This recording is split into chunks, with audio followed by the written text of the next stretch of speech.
Jen. Hi, Jamila. Hi, Betsy. Hi, everybody. Good morning. Good morning. Ooh, happy Monday. Wow. Adventures, yes, as always. So we have a lot to cover today because it seems like right now the celestial weather is extraordinarily complex. I always want to start with I don't always start with this, but this is where I want to start today. I do just want to say, looking ahead to the next couple of months, there is a lot of disruption happening in the celestial weather. And part of what I'm going to talk about today is a gentle reminder that we're not victims of the planets or victims of the energies. And in fact, I would lovingly and gently say that the biggest challenge in front of us right now is to really stay connected to our innate creative capacity and to not abdicate and to not give up. Surrender to what might feel like despair or frustration or overwhelm.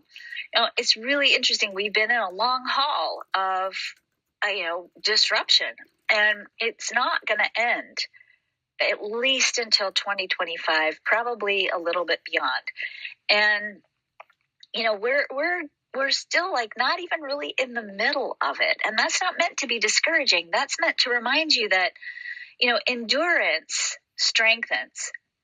Endurance, particularly endurance when you keep your eye on the prize and you stand unwavering in your focus on where you're headed, that focus piece strengthens you. And it actually can drown out some of the noise that feels frightening and overwhelming. But if we lose connection with our focus, if we lose connection with the end point, then we're often, we're vulnerable to getting lost. We're vulnerable to letting the waves of all this transitional energy overwhelm us. And then instead of consciously harnessing and harvesting and aligning our own energy, we go under.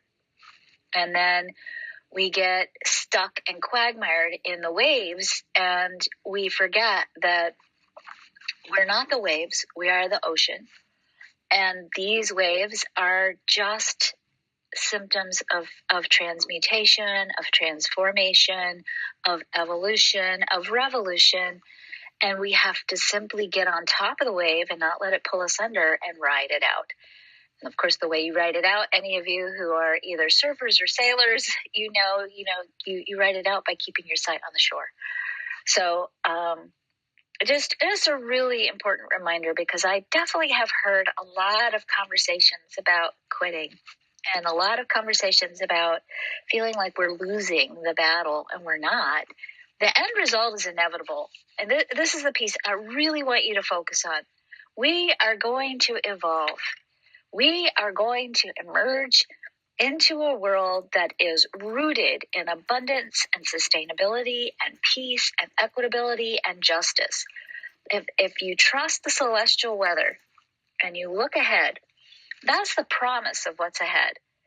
That part is non-negotiable. That's where we're going to end up. But we have a choice over how we're going to ride the waves to get there. So are we going to be, going glub, glub, glub in between each crest of the wave and, looking for solid ground? Or are we going to climb up on, the board and sit up there and enjoy the bobbing? You won't always enjoy it. Sometimes it's a little rough. And I think it's okay to say that too, that it's okay to have times or days or even cycles when you're like, what the crap, right? But to just keep pointing yourself back to shore and just keep watching the shoreline and know that inevitably we're going to get there. We will get there. You have control over the kind of ride you have. And that's the piece that I really want to start off the week with, because this week's really interesting. So there's a lot to cover this week. So first thing this week is I'll start talking about last week.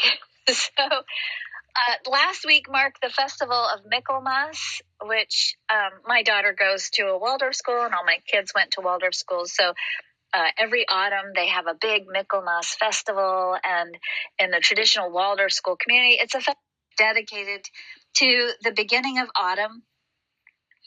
And the theme of this festival is actually contemplating courage and, really looking at what do you need to.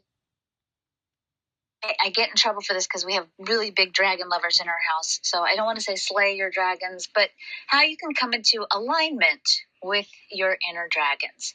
So the transits this week really invoke a similar theme. So when I teach human design professionals, and I'm really excited because our level 4, human design level 4 starts this week, and it's a level 4 that I only teach it once a year, and it's pretty fun when we get to do it. But I teach human design professionals. My advanced chart reading training always starts with lessons on how to find what we call the inner conundrum in the chart. So all charts have at least one set, and I say one set because some have more than one. But all charts have at least one set of elements that are kind of at odds with each other. So you might have a voice that's defined by individual circuitry that gives you a clear drive to be unique and transformative and do your own thing. And at the same time, you might have other elements in your chart that give you this sort of deep longing to belong. We call that tribal circuitry.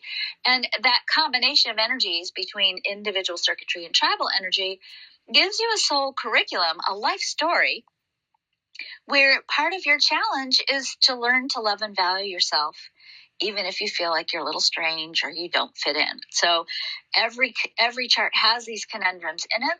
There are lots of different kinds of conundrums.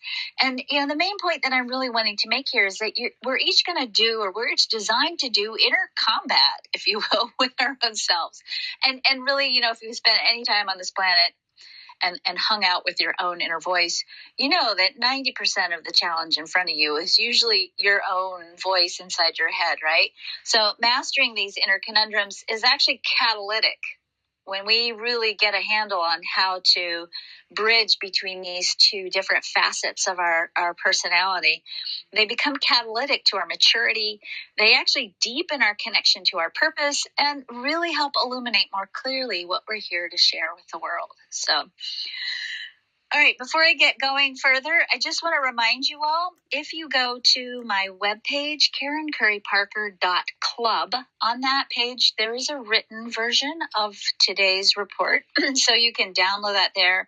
So later on this week, when you're like, what the heck is happening? Oh, wait, Karen said, you can go back and reread the report.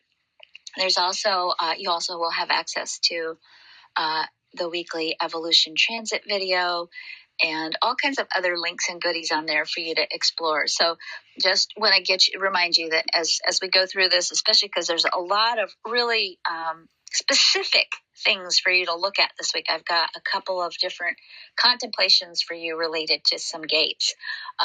Go to KarenCurryParker.club and sign up. So, all right, conundrums. We have within us inner conundrums, aspects within our chart where we tend to kind of duke it out with ourselves, right? So this week's energy is really going to invite us into the shadow and really into this place of exploring the underbelly of our shadow. And the reason we're doing this is not, to suffer, because there's no suffering in the chart, but we're doing this so that we can grow wiser, so that we can learn how to regulate ourselves better. And I think this is probably the most important thing that we're all doing right now, that we are healing the wounds and the karma of our self-worth. So if you want to learn more about what that means and how that shows up in your regular everyday life, I do invite you to watch my TEDx talk. You can go to TED.com, search my name, Karen Curry Parker. The talk will come up. It's called The Truth About Burnout.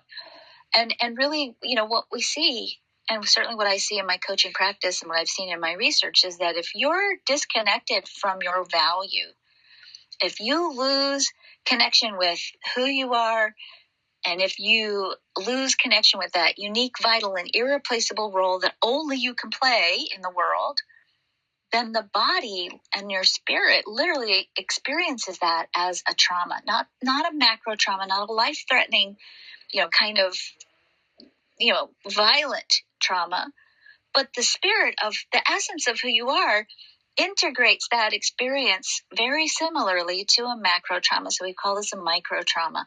So really, really important to understand that we've got to heal the wounds and the karma of our self-worth, because it keeps us from dropping into trauma responses. It keeps us from being reactive and gives us the power to ultimately become more deliberate about how we create in the world. So we're going to start this week. Usually I start with the bigger stuff. This week I'm actually going to start with the sun and the earth, and focus a little bit also on this week's new moon. So the week starts with the sun in the gate 48, the gate of depth. The earth transits the gate 21, the gate of self-regulation. Now remember, the earth is what we put out into the world. The sun is what we put out into the world, and the earth is what grounds us. We have to master the challenges that the earth brings us, or be grounded in the themes that the earth brings us, because that supports us in living out the energy of the sun.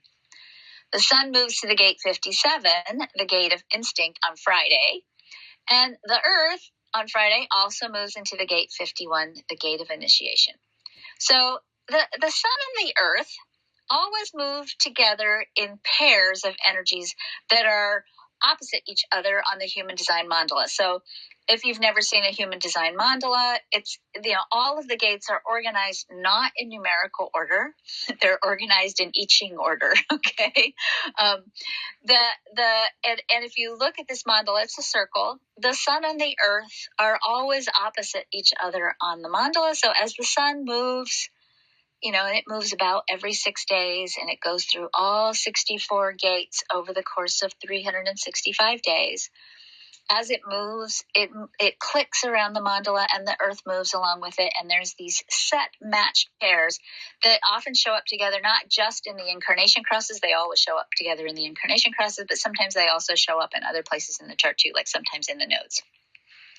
So these matched pairs reveal a lot of core insights into the human story. So they really illuminate some of the core themes that are part of our human story. So you'll see these core themes oftentimes played out in fairy tales, in religious texts, any kind of archetypical story, any type of story that's rooted in archetypes. Oftentimes at the heart of the conundrum or the conflict of the human condition are the themes of these matched pairs. So the sun right now is currently moving through all of the fear gates of the spleen until November 4.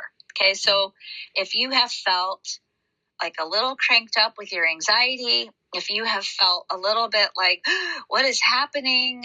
Part of what's happening is the sun is kind of highlighting all these archetypical fears.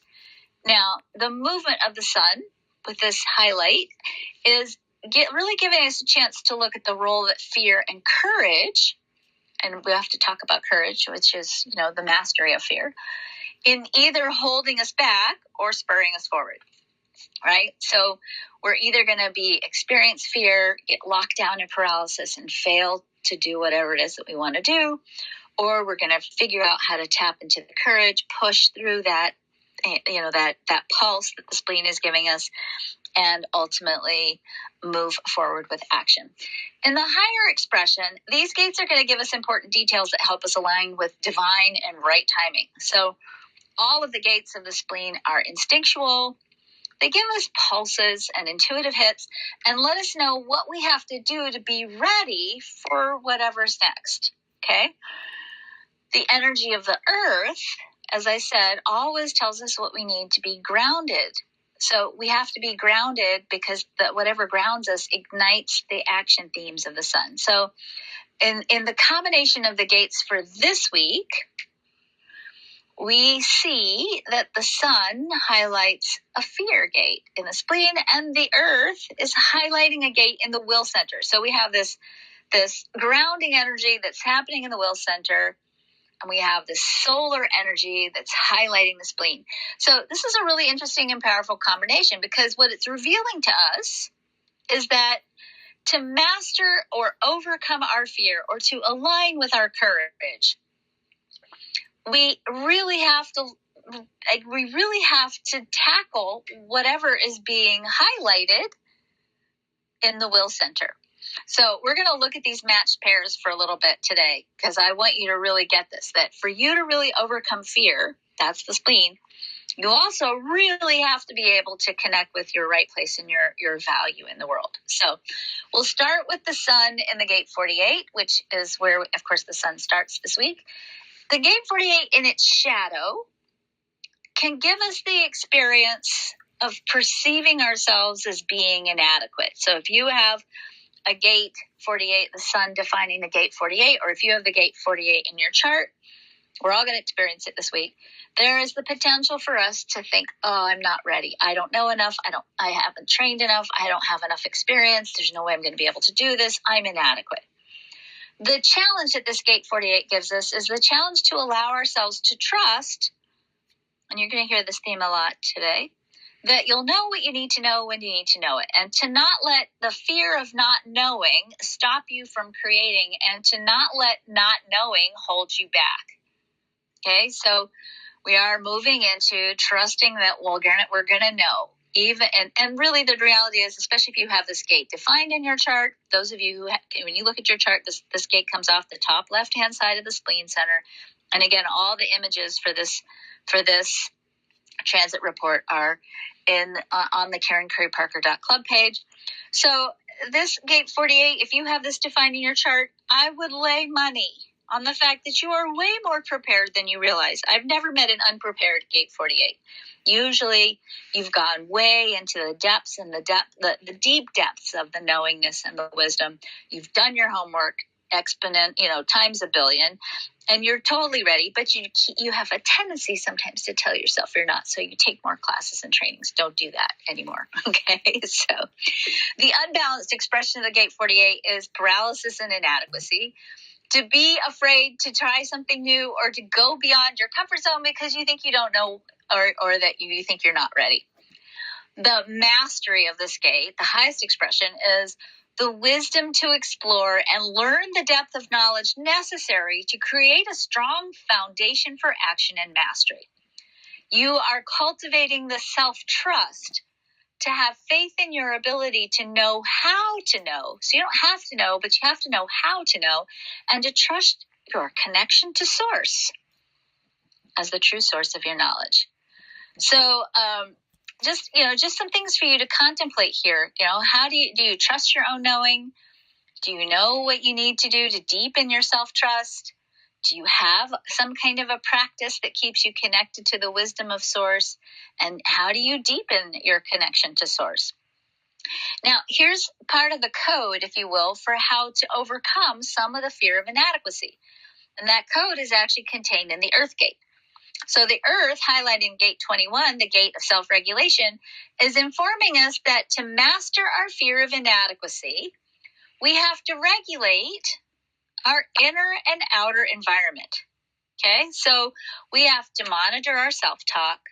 We have to be mindful of what we allow ourselves to receive. Okay, meaning you got to be diligent about what environment you're putting yourself in, and be exposed and really look at what are you exposing yourself to, so that you don't fall into the habit of comparing yourself to others. That's the first thing, right? Or thinking that somehow you need more than your innate connection to your inherent value or your purpose to be ready for what's next. So in other words, this is a profound call from the Earth to value ourselves enough to set good boundaries.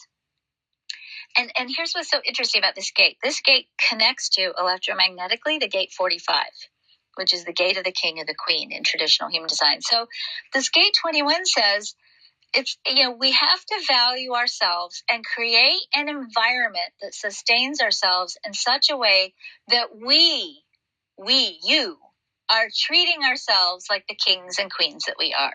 Now, this isn't ego. This isn't diva energy. All right. That's actually overcompensating for a lack of value. This is just standing in a good, sweet, healthy space of self-worth, of alignment with that unique and vital and irreplaceable role that only you can play in the cosmic plan, and knowing that that role is so valuable that if you weren't playing that role, the whole world would not be what it is today. And to recognize that for you to serve your highest purpose, for you to serve the world as the king and the queen that you are, to be the benevolent giver that ultimately is the highest expression of the king and the queen, you have to first take care of yourself and maintain a strong and healthy inner and outer environment. And when you can do that, you won't doubt your adequacy. You'll know you are enough. And when you know you are enough and you live from that place, then you create enough. Spirit has plopped this phrase in my head for the last 2 weeks.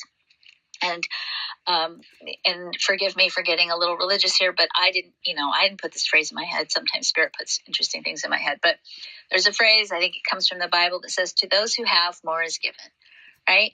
It's about perspective. It's about recognizing what you have. And what you have is a life story that you're living that is absolutely a once-in-a-lifetime cosmic event. That's what you're living. And it's so powerful and so precious. And the more you let yourself recognize that and hold that and embrace that, then the theme of not enough, which, by the way, is just a different way of saying inadequacy, right? The gate 48, the theme of not enough goes away. When you know you are enough, you don't live from a place of inadequacy, because you're not inadequate. You're more than enough. All right. That's the first theme. Okay. That gets us until Friday. So Friday, the sun moves into the gate 57, another spleen gate. Is the gate of instinct. So again, the gate 57 comes off the inside top of the triangle on the left-hand side of the chart, the spleen center. And again, KarenCurryParker.club, you can go there and see all of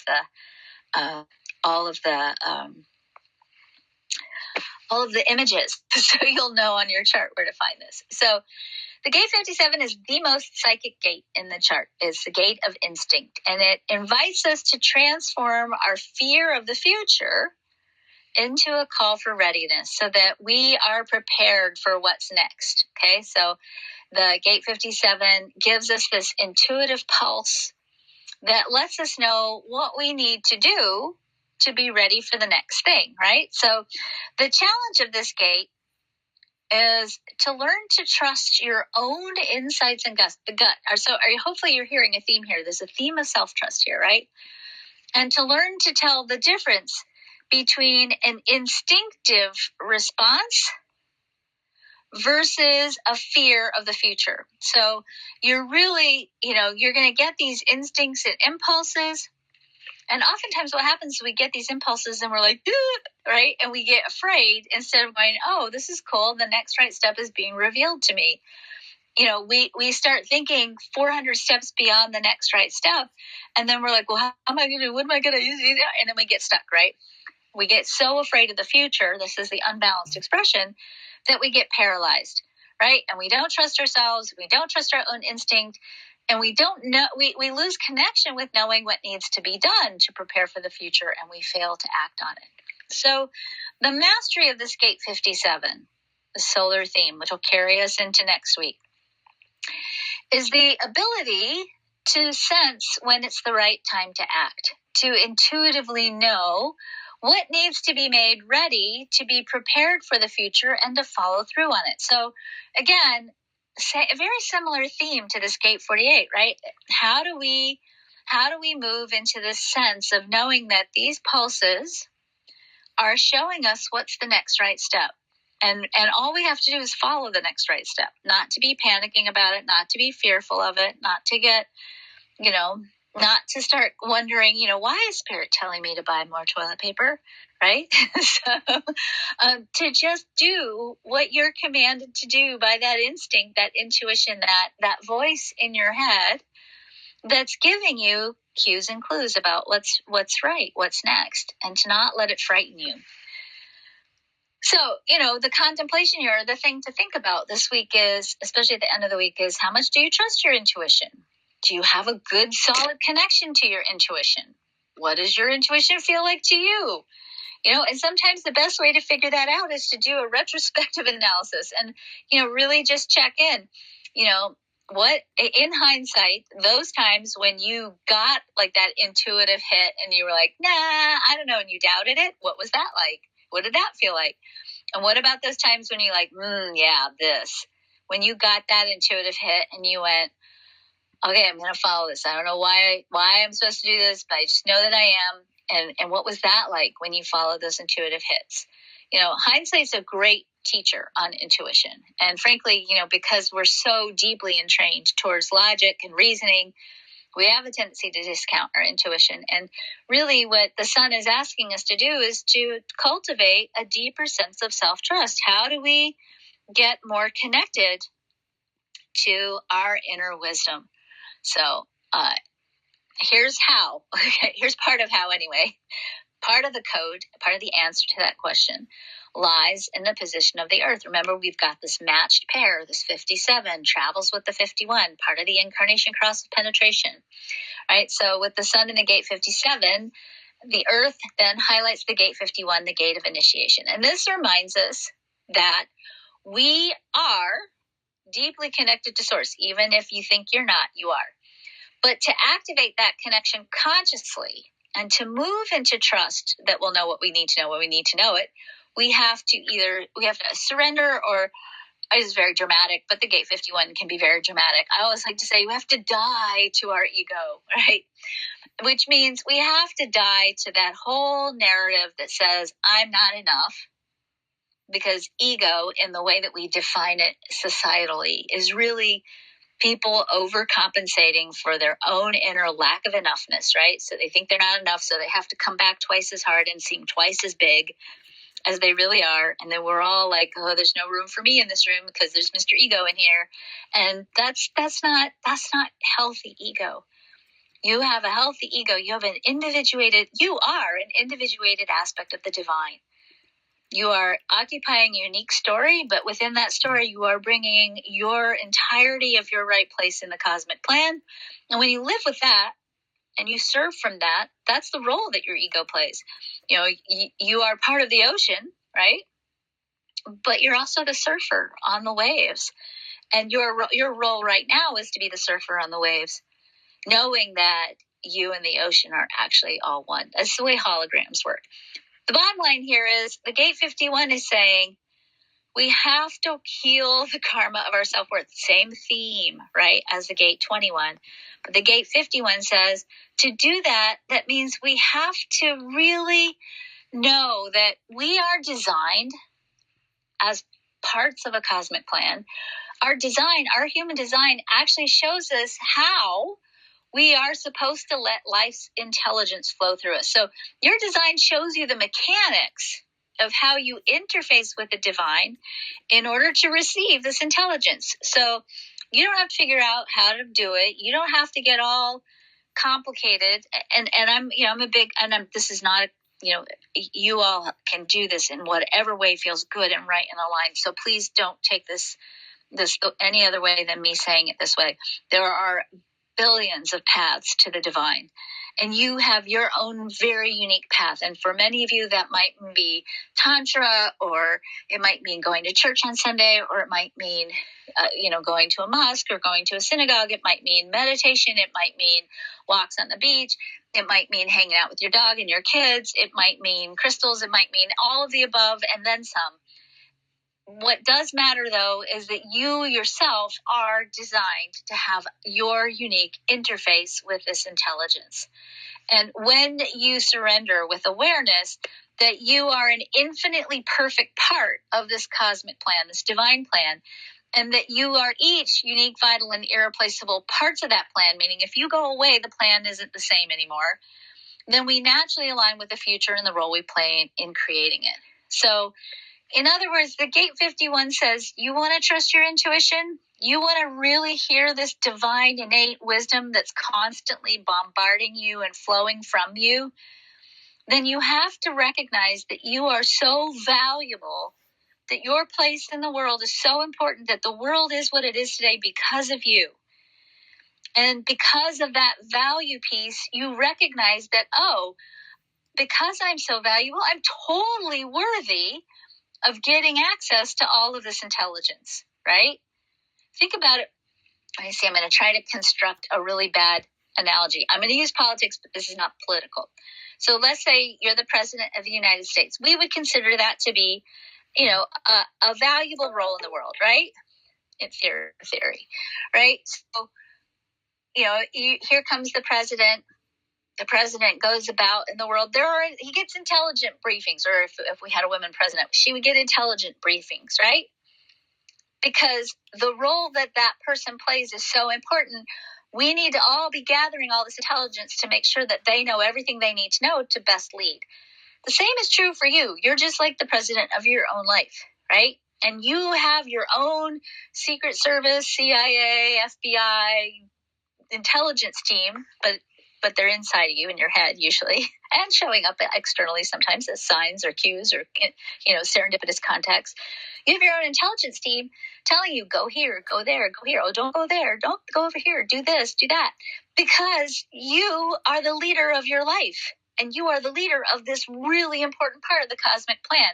And when you can really get that, then you can drop into not the fear of the spleen, but the wisdom of the spleen, the intelligence of the spleen, the instinct and the intuition that the splenic energy is bringing us thematically this week in order for us to be plugged into knowing how to know and trusting that you'll know what you need to know and you need to know it.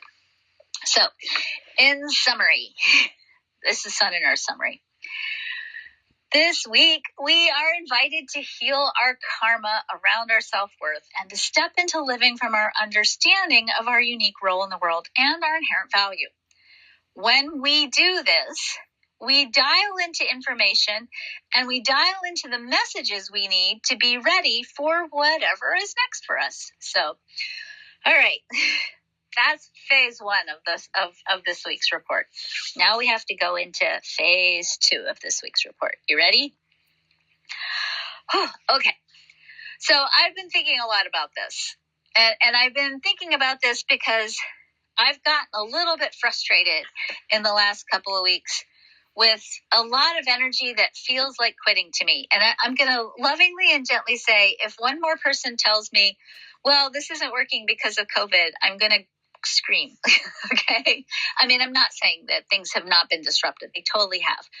And I'm not saying that things haven't been stressful. They totally have. And I'm also saying we got to stop buying into the story that it's hard. Because if we buy into the story, then it's hard, then it's hard. I'm having this conversation a lot with my 12-year-old right now, who is, honestly overwhelmed with the amount of work that she has and school lessons that she has. And she's going through a pretty extensive training because she has her bat mitzvah next year. And, there's a lot of overwhelm happening. And she's a projector. And she's feeling like she doesn't have a rest day. She's traditionally, my projector daughter has 1 day a week. She calls it her pajama day. She doesn't get out of her pajamas all day. By the way, I recommend this highly for all of you who are projectors and even not projectors. And this is her day where she spends in bed. She reads, she listens to music, she draws, she rests. And she intuitively knows that this is essential for her. And our life right now is not allowing her to have that space. Now, she has classes on Saturday and Sunday. Saturday's classes are hellish. They're long and horrible and way too long. But Sunday is just an hour. Now, in my mind, of course, I'm a manifesting generator. I'm like, it's just an hour. In her mind, that's it. The whole day is tanked, right? And I'm working on helping her reframing that. She has 9 to 10. She has this hour on Sunday, but then she has 3 other hours that day for rest and renewal. But we haven't gotten there yet. and maybe, again, I want to just be really open to the idea that, she's a projector. She's feeling this very differently than I would. And I also know that sometimes when we reframe our thinking, we get a totally different perspective. I have been deeply schooled in the last few weeks in gratitude. And I will tell you, I hate gratitude. To me, gratitude is like, man, I don't want to be grateful when I'm not feeling grateful, right? I'm like, that's just so, ew, it's bypassing all the crap that's happening, right? I don't like being grateful. And what I keep being gently reminded about is it's not so much about being grateful as much as gratitude shifts perspective. And when you can when you can shift the words that you use, and, words are really powerful. Let's not forget that in many sacred texts, including the Bhagavad Gita and the Old Testament, God creates the world through language, right? God creates the world through language. And when we look at human design, we see that the throat center is the translator center. It's the place where we meld divine inspiration and action and language and right timing, right? So, when I say, I have to work out, or, I have to go fix dinner, right? Things I say rather frequently in my house. If I change that languaging to, wow, I get to work out. Think about that for just a minute. How many people don't get to work out?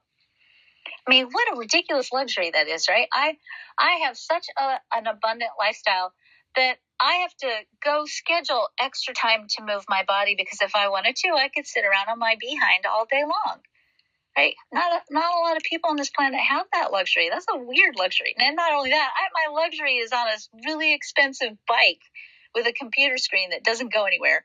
So I can sit in the comfort of my air-conditioned home, right? Or my heated home, depending on the time of the year, watch the squirrels that play outside while I sit on my cushy little bike and ride and go nowhere. That's that is a ridiculous and amazing amount of abundance. What about the phrase, instead of saying, I have to go fix dinner now, I get to fix dinner now? And I can almost never talk about this without even crying, because I think about, what must it be like to not be able to feed your family? That is not acceptable. That is not acceptable. And to miss the blessing and the privilege of being able to fix my family a meal every day and shift that perspective. That's the work. That perspective shift, that's the work we have to do right now. And that's not easy sometimes.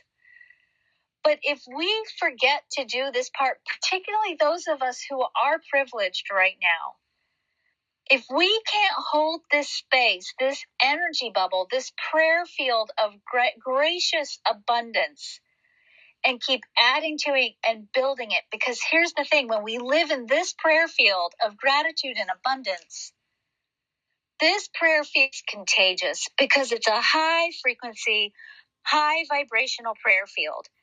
And when we create from this prayer field, not only do we get to expand on our own abundance, we expand on our abundance so that in such a way that we increase the potential of blessings for others. And when we occupy this place of like, wow, I have enough, thank God, then we have a full cup at an overflowing saucer, and we suddenly have way more to give than we think. We have more time, we have more resources, we have more energy, all from a simple shift. Now, there's one other piece we have to talk about. So please, again, know that I'm gently calling you forward with compassion, and I'm not trying to be shaming, and I'm not, trying to be super over firm with this. But, the outer planets are really calling us out here, okay? And right now they're all in retrograde. We talked about that last week. But these outer planets are also saying, hey, shape up. You've got to stop focusing on all the stuff that's not working. And you cannot compromise or quit, because the future right now in this moment feels impossible or doomed. Okay? Yeah, the news is discouraging. It's discouraging. And we just talked about courage with the sun and the earth, right? Meaning we are collectively letting the current circumstances rob us of our courage, right? Here's the deal. If you're looking at the world with a strictly materialistic worldview, which, by the way, is the worldview many of you seem to be discouraged by, then I can certainly see why we might feel like we're doomed, right? You start looking at the metrics of the material way, the material consciousness. Those metrics are saying time is short, resources are running out. There are lots of loud people out there in the world, scary people in the world, who are either trying to control you or refusing to do the right thing, depending on your perspective. And for those of you who are feeling despairing right now because the material world seems to be falling apart, let me gently remind you that we have to disrupt the status quo if we're going to see real change. We are in a massive cycle of disruption that is kicking us into, a cycle of liminality. Okay, and liminality is really just an in-between time. We are in an in-between time right now. We can no longer go back to who we were before. That's not an option anymore. And that's really the blessing, if you will, of COVID and all this other stuff we've been grappling with. Because that old story is done. And we don't want to go back, right? But in this in-between time, which I like to call a void, this in-between time is actually essential as part of the process of expansion. So we can't tell the same old story about who we are because we aren't those people anymore. So right now, at this crucial junction, we're being called upon to write a new story. You have heard me say this a bajillion times since June now. So I'm just going back to my same old song. Okay? We are being called upon to write a new story, a better story about who we truly are and who we want to grow into becoming. Okay? That's our job right now. That's our job right now. And if we're sitting in this void and we're like, man, I don't want to do this. It's too hard. We're doomed anyway. I should just go back to whatever, the ex-boyfriend, or I should just go back to forgetting about the self-care I was doing, whatever. I'm saying this to myself much more than I'm saying this to you guys. I mean, I'm not going back to ex-boyfriends, but, there's a lot of excuses happening in Karen world right now, okay? So the outer planets are saying to us, hey, hold on. The void is not comfortable. We get it. You feel like you're stuck in cosmic goo. We get it. But here's the deal. Until you craft a story, a dream that is big enough to call you forward, to call us forward into a new experience of humanity, you're not going to get out of the void. You're just going to sit here twisting around. We have to begin to imagine something better. The word imagine is one of the most powerful words in the English language. And think about this for a minute. Before we could even build a rocket ship, okay, some imaginative soul stood outside under the night sky, looked up at the brilliant light of the moon and said, I'm going to go there someday. Maybe I won't, but someday people are going to go there, right? We are going to travel beyond the blue and into space and visit the moon, okay? Now, I can imagine, and some of you can relate to this, right? So this person, then went back to the pub and said, hey, guys, I have an idea. Let's go to the moon. And they were like, yeah, honey, you've had a little too much. You are not going to have any more wine or beer there. You've had just plenty of inspiration, right?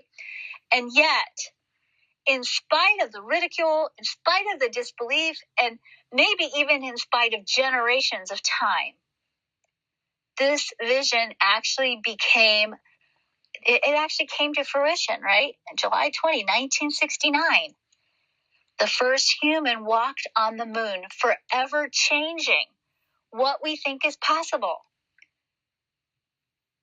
Dreaming and imagining are not the only steps you have to take, but these are the very first and most important steps to take if we're going to initiate our momentum forward. So if we stop dreaming and we're looking at it, we're all, this is terrible, I hate it. And if we stop dreaming and we just sit in the void, feeling sorry for ourselves or feeling, like, whoa, it sucks, right? I'm talking to myself much more loudly than I'm talking to you all. If we stop dreaming, we're just going to sit in the void until we get tired of feeling stuck in the vast nothingness of it. So Pluto is in the gate 61, the gate of wonder, reminding us to dream bigger than what we think is possible and to engage with our dreams in a state of wonder. Okay? That's Pluto. Neptune, another outer planet, is in the gate 22, the gate of surrender, reminding us that all we have to do is hold the energy for the dream and a state of positive expectancy. That's a different way of saying faith. And the path will unfold before us with grace. Uranus in the gate 2, the gate of allowing, reminds us that as long as we are true to our authentic self, we will receive all the resources we need to fulfill our destiny and the full expression of our potential. Saturn in the gate 41, the gate of imagination, tasks us with using our power to imagine as a key element to activating the creative potential of the future.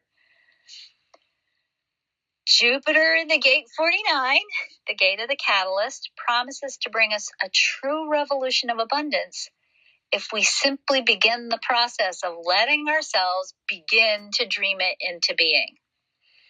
Okay, couple of last notes here. These have been doozies lately. All right. Mercury, by the way, in case you forgot, I know I didn't, is still retrograde this week in the gate 32, the gate of endurance, moving to the gate 57, which we've talked about because the sun is there too. The gate of instinct. Both of these gates, as we've noted, are fear gates on the spleen. Mars highlights the gate 48, another gate on the spleen, and the gate 57, the gate of instinct, and is conjunct the sun on Saturday, also highlighting 2 fear gates of the spleen. The new moon on Wednesday also highlights the gate 48, the gate of the spleen, the gate of doubt. So I just want to remind you that if you're feeling like, you want to jump and run and your fight or flight is kicked in this week, a lot of that might be because of the transit. So I definitely just want to say stress relief this week. Do whatever you need to do to really nurture yourself so that you don't get overwhelmed by the fear. Don't drink too much coffee this week. Go get in a float tank or go for a walk outside or, do whatever you need to do to keep breathing through this energy because it's intense and it is fearful. And sometimes when people feel afraid, they react defensively and they do things that hurt other people. So just, remember that this is giving you an impulse for clarity, an impulse that's going to remind you, hey, I'm getting signals and cues and clues about what's next. I don't need to be afraid. In fact, the fact that I'm getting these signals is telling me very clearly, hey, I don't have to be afraid. I'm going to know what I need to know when I need to know it. I have the depth of knowledge.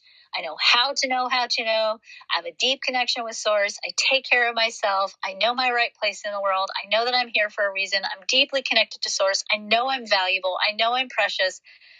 All the right things are coming to me, and I'm just going to trust. Okay? We're learning to create with faith, not out of fear. Okay? So we're not creating from fear. We're learning to create with faith. But we might not get to faith until we until we align ourselves differently with our inner dragons and heal the karma of our self-worth first. Okay? We have to remember that we are worthy of our dreams and to not let reasoning and logic stop us from dreaming the fulfillment of life's intelligence into being. It's not the only step, but it is the most important, vital first step. That is what I have for you all today. So, all right. Thoughts, comments, questions? Anybody want to? I think we can take a couple of questions. I can take 2 questions, you guys. So if you have a question or you want to come up and say anything, I will just welcome you up here. Yeah, I have the gate 45 on the personality side, and I think it's either Mercury or Mars, whichever one is below the moon. Below the moon is Mercury. Huh. Okay. That's your communication energy page. Yeah.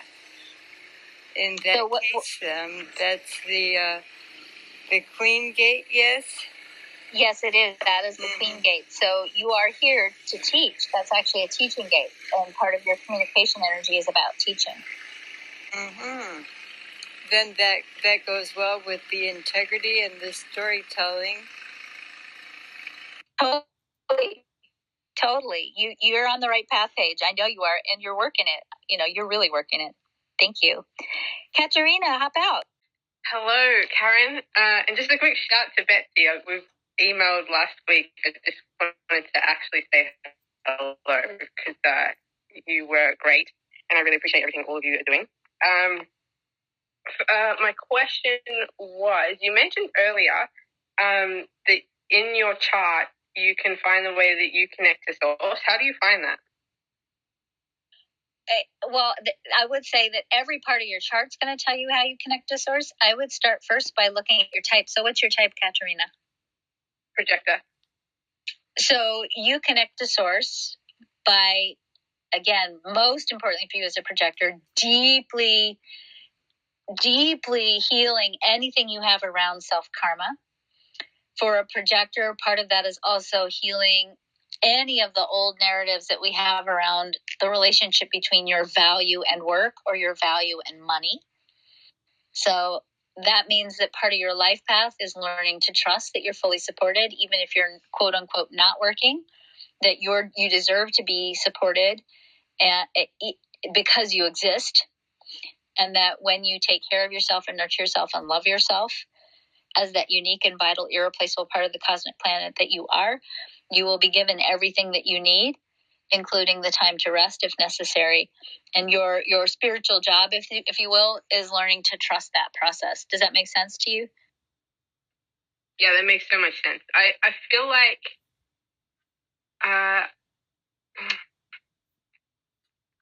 yeah, that makes sense. I think I'm just gonna leave it there, otherwise it's gonna evolve into like a 2-hour conversation or something. But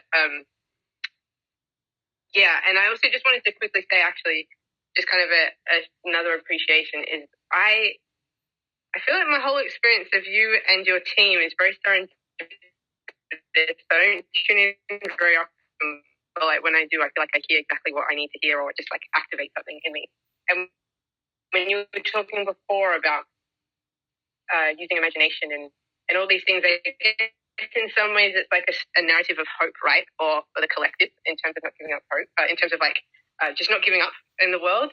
And there's so much of that narrative in my chart. Like my conscious sun is 41, and my motivation is hope and all these things. And I just feel like you kind of, everything you just shared, I felt like it was for me specifically to hear, which I'm sure everyone feels at some point when it's kind of serendipitous and you're in the right place at the right time.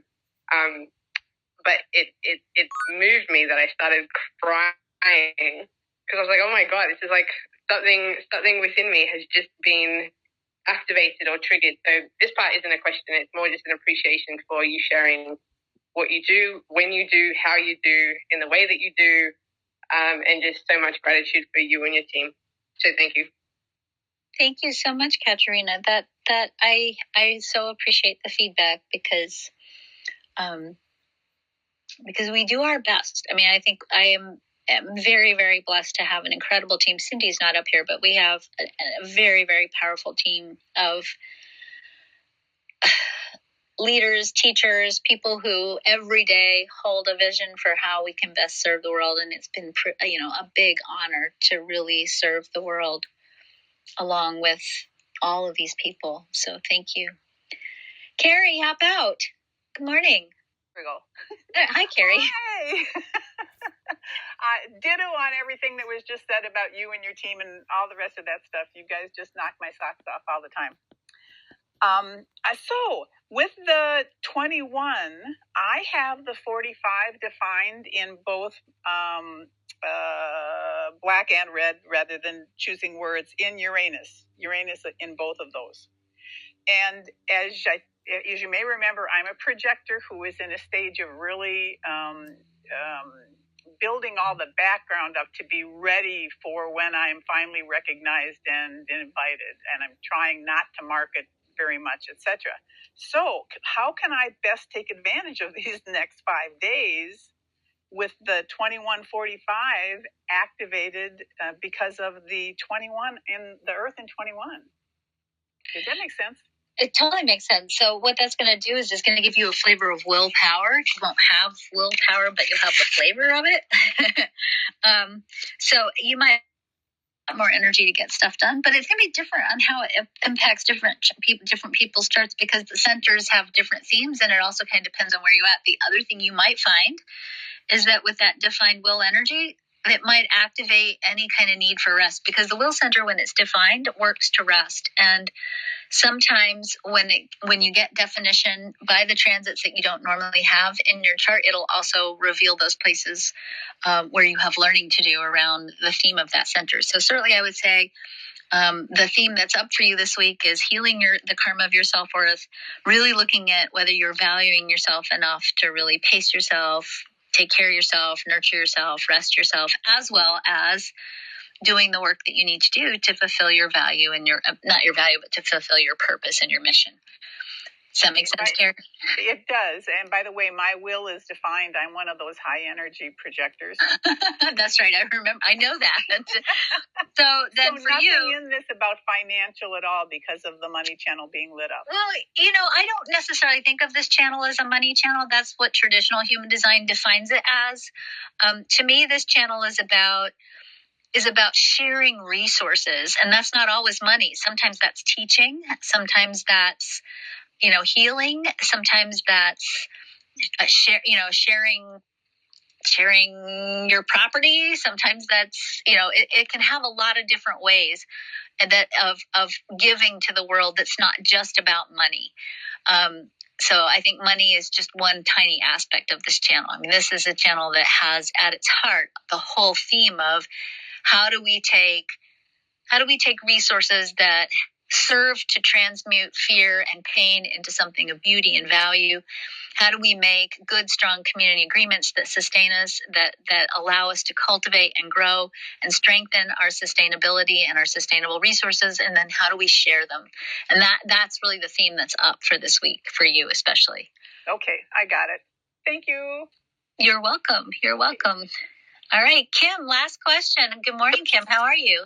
Good morning. I'm fine. Thank you guys for this. I'm curious about the nodes. So I haven't heard you teach on the nodes, the relevance. I have the 48 point line 1 in the south node. So I'm just curious your take on them.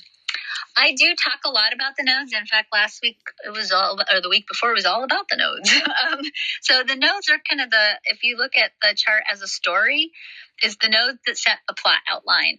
So the south node is going to be what you need to grow and master and learn from in order to move into the wisdom of the north node. So I would say your south node in the gate 48 means that one of your big lessons is really going to be about trusting that you'll know when you need to know, and trusting in your own enoughness, and trusting that you know how to know, so that even if you don't know what you need to know, you know how to go figure it out. Does that make sense? Total sense. Yep.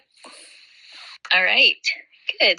All right, you guys. Well, we did it again. So just a quick reminder, next week we'll be back here again at this wonky little time of 8:30 Central Time. So we'll be sticking with this schedule for 2 more weeks. So see you next week, 8:30 a.m. Central, and have a really, really great week. And remember, deep breaths, lots of water, walks, go outside, take good care of yourselves. And remember that you are a unique, vital, and irreplaceable part of the cosmic plan, and you absolutely deserve it all. I will talk to you all next week. Thank you, Kristen, Jamie, Betsy. See you next week.